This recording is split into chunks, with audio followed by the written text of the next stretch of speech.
Hello friends, good morning. આજે આપણે standard 5 subject આપણું છે ઇંગ્લિશ, એમાં ગ્રામરમાં અભ્યાસ કરવાનો છે. મિત્રો, તમારે એક ગ્રામરની બુક્સ લીધી હશે તમે, બરાબર ને? હવે આપણે એમાં અભ્યાસ કરીશું. એમાં પ્રથમ સત્ર અને દ્વિતીય સત્ર એમ બંને સત્ર છે, બરાબર? એમાં પ્રથમ સત્ર છે એમાં આપણે અભ્યાસ કરીશું.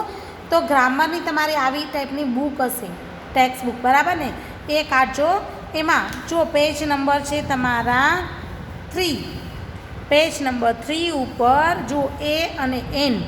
હવે ગણી શકાય તેવી વસ્તુ, પ્રાણી કે વ્યક્તિનો ઉલ્લેખ કરીએ ત્યારે તે નામની પહેલાં નીચેની શરતોએ એ અને એન કઈ રીતે મુકાય, આર્ટિકલ મુકાય, એ આપણે જોઈશું, બરાબર?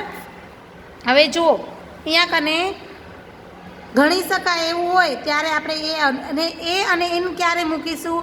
તો કે સ્વર અને વ્યંજન ઉપરથી. સ્વર એટલે કે વોવલ્સ, વ્યંજન એટલે કોન્સોનન્ટ. સ્વર એટલે કયા? તો કે એ, ઈ, આઈ, ઓ, યુ. 5 આપણા કયા છે? સ્વર છે, બરાબર? જેની પાછળ આપણે મીન્સ કે જે સ્પેલિંગ છે એની આગળ આપણે એન લગાડીશું, અને બાકીના બધા વ્યંજન એટલે કે એની આગળ આપણે એ લગાડીશું, બરાબર? હવે સ્વર અને વ્યંજનમાં સ્વર તમે જો યાદ રાખશો તો એબીસીડીના સ્વર, એબીસીડી જે આપણે આવડે છે તમને, બરાબર ને?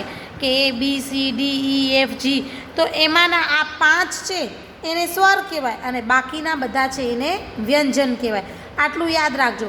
સ્વર સાથે એન લાગે અને વ્યંજન સાથે એ લાગે, બરાબર? આટલું ક્લિયર? હવે જો નામ એક વચનમાં હોય, એ સામાન્ય નામ હોય, એ ગણી શકાય તેવા સામાન્ય નામ હોય, કે કોઈ પણ સંજ્ઞાવાચક નામ સાથે આર્ટિકલ ન મુકાય, બરાબર? ટૂંકમાં એ અને એન એક વસ્તુનો નિર્દેશ કરે છે. કોઈ પણ વસ્તુ એક હોય તો આપણે એ લગાડશું, બરાબર? હવે જો અહીંયા જોઈએ, એ અને એન ક્યારે વપરાય? તો કે જે સામાન્ય નામોનો ઉચ્ચાર વ્યંજનથી શરૂ થતો હોય, તે એક વચન હોય તો તે શબ્દની પહેલાં આર્ટિકલ મુકાય છે. જેમ કે જો હોર્સ, હવે અ હોર્સ, અહીંયા કને એચ કેવો છે? અહીંયા એ ઈ આઈ ઓ યુમાં આવે છે, નથી આવતો ને? તો એચ કેવો થયો? વ્યંજન. તો આપણે શું લગાડશું? અ હોર્સ.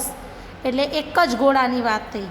અ કાર્ટ, કાર્ટ એટલે ગાડું, તો વસ્તુ થઈ, તો એક જ ગાડાની વાત થઈ છે, તો અ કાર્ટ. સી કેવો છે? વ્યંજન. અ ટ્રી, તો ટ્રીનો ટી કેવો છે? વ્યંજન, એટલે અ ટ્રી, બરાબર?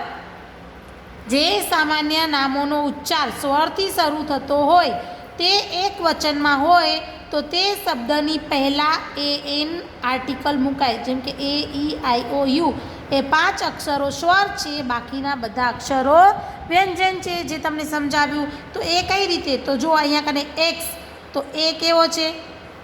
સ્વર છે, તો સ્વર છે તો શું આવશે? એન એક્સ આવશે. પછી ઈ કેવો છે? સ્વર છે, તો એન એગ.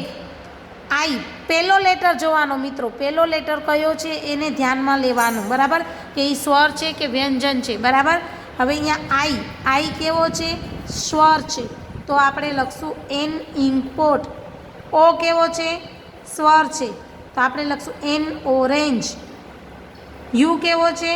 સ્વર છે, તો આપણે લખશું એન અમ્બ્રેલા, બરાબર? તો આવી રીતે મિત્રો કરવાનું છે. અને એના પછી આવે છે બીજો ટોપિક ધ. ધ એટલે કોઈ પણ વ્યક્તિ, પ્રાણી કે વસ્તુનો એકવાર નિર્દેશ કર્યા પછી ફરીવાર તે જ વ્યક્તિ કે પ્રાણી કે વસ્તુ વિશે કાંઈક કહીએ ત્યારે આર્ટિકલ ધ લાગે છે. હવે એક ફેરા આપણે શું કહેવાય, એનું નામ લીધું, પણ બીજી વખત પાછું એનું નામ ન લેવાય, પણ શું લગાડાય? ધ. હવે જો ધીસ ઇઝ અ કેટ, બરાબર? ધીસ ઇઝ અ કેટ, તો પછી એને કેવું છે કે આ બિલાડી છે પણ એ વ્હાઈટ છે, તો the cat is white. That is an apple, દૂર છે એટલે ધેટ, નજીક છે તો ધીસ, તો ધેટ ઇઝ એન, એ કેવો છે?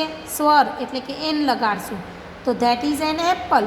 હવે એપલની જ વાત પાછી થાય છે, તો ધ એપલ ઇઝ રેડ, બરાબર? તો એવી રીતે અહીંયા કને એક્ટિવિટી કરવાની છે. ચિત્ર જુઓ અને એ કે એનનો ઉપયોગ કરી અને ખાલી જગ્યા પૂરો. જો ઇટ ઇઝ, હવે એ અહીંયા કને સ્વર છે એટલે an apple. It is T છે એટલે વ્યંજન છે તો અ ટ્રી. ઇટ ઇઝ એ કેવો છે સ્વર તો એન એક્સ. બરાબર. એવી જ રીતે ઇટ ઇઝ અહીંયા કને ઈ કેવો છે સ્વર છે તો an egg. It is boat તો બોટ બી કેવો છે વ્યંજન તો અ બોટ. ઇટ ઇઝ કેટ તો સી કેવો છે વ્યંજન તો અ કેટ. ઇટ ઇઝ ઈ કેવો છે સ્વર તો એન એલિફન્ટ. એવી રીતે મિત્રો એના પછીના છે એ બધા કમ્પ્લીટ તમને જાતે કરવાના છે. જો યુ છે તો યુ કેવો છે સ્વર, પછી ઓ છે તો ઓ સ્વર, આઈ સ્વર, બી વ્યંજન, પી વ્યંજન, એફ વ્યંજન, એ સ્વર. બરાબર. તો એ રીતે આ બાકીની બ્લેન્ક્સ છે એ કમ્પ્લીટ કરવાની છે. નેક્સ્ટ એના પછી છે જો એ એન અથવા ધનો ઉપયોગ કરીને ખાલી જગ્યા પૂરો. હવે એ અથવા તો એન અને ફરી એ જ વસ્તુની વાત થતી હોય ત્યારે આપણે ધ લગાડશું. તો જો ધીસ ઇઝ પછી અહીંયા ઓ કેવો છે સ્વર તો an ox, the ox is black. તો આ બળદ છે અને એ કેવો છે કાળા રંગનો છે. This is E. હવે એન્જિન ઈ કેવો છે સ્વર તો અહીંયા કને an engine, the engine is black.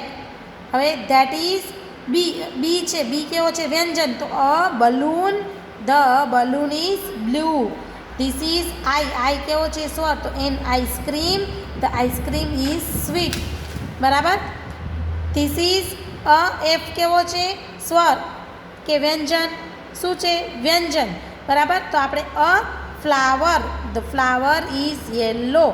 હવે ધેટ ઇઝ બાઇસિકલ તો બી કેવો છે વ્યંજન છે તો a bicycle, the bicycle is black.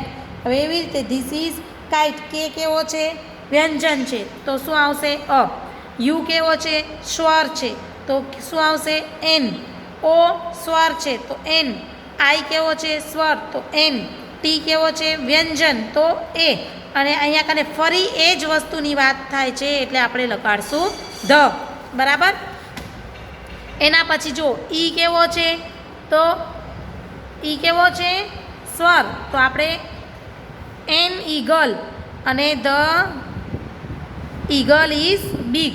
એ રીતે એ કેવો છે સ્વર તો આપણે એન લગાડશું. પી કેવો છે વ્યંજન તો આપણે અહીંયા કને એ લગાડશું. સી કેવો છે વ્યંજન તો એ અ કેટ. પછી સી કેવો છે વ્યંજન તો આપણે અ ચેર. બરાબર. અને અહીંયા કને એ જ વસ્તુની વાત થાય છે એટલે કે ધ. હવે એના પછી બાકીની બ્લેન્ક્સ છે એ તમારે મિત્રો જાતે કમ્પ્લીટ કરવાની છે એટલે પ્રયત્ન કરવાનો છે. બરાબર ને. હવે જો એના પછી છે ઉદાહરણ પ્રમાણે વાક્યો બનાવીને લખો. It is an orange. હવે અહીંયા કને મિત્રો ઇટ ઇઝ તો લગાડવાનું જ છે. બરાબર. પછી એ લાગુ પડશે કે એન એ ક્યાંથી જોશો તો કે અહીંયા કને તમારા સ્પેલિંગના ફર્સ્ટ લેટરમાંથી. તો હવે ઓ વાળું બનેલું છે ઇટ ઇઝ એન ઓરેન્જ કરેલું છે. હવે આપણે બીજું બનાવશું ઇટ ઇઝ પછી બી કેવો છે વ્યંજન છે તો આપણે એ લગાડશું ઇટ ઇઝ અ બોક્સ. તો આ જો ઇટ ઇઝ અ બોક્સ. બરાબર. એના પછી જો ઇટ ઇઝ એપલ એ કેવો છે વ્યંજન તો આપણે એન લખશું it is an apple. It is પછી બી છે એટલે અ બુક વ્યંજન છે. ઇટ ઇઝ પછી a tree. It is an egg. It is a kite કે કેવો છે વ્યંજન છે. ઈ કેવો છે સ્વર છે એટલે એન આવશે. પછી ઇંકપોટ આઈ કેવો છે સ્વર છે તો એન આવશે તો ઇટ ઇઝ એન ઇંકપોટ. પછી ડી વ્યંજન છે એટલે ઇટ ઇઝ અ ડોગ. પછી છે ઈ કેવો છે વ્યંજન છે કે સ્વર છે તો આપણે અહીંયા કને એન આવશે એટલે it is an elephant. You કેવો છે સ્વર કે વ્યંજન સ્વર તો આપણે ઇટ ઇઝ એન અમ્બ્રેલા. તો એ રીતે મિત્રો તમારે અહીંયા કને સેન્ટન્સ છે એ કમ્પ્લીટ કરવાના છે. બરાબર. તો મિત્રો ધ્યાન આપીને જો કરશો તો તમે ઇઝીલી છે એને કમ્પ્લીટ કરી શકશો. બરાબર.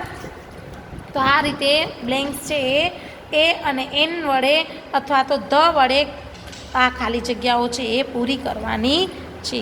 Thank you.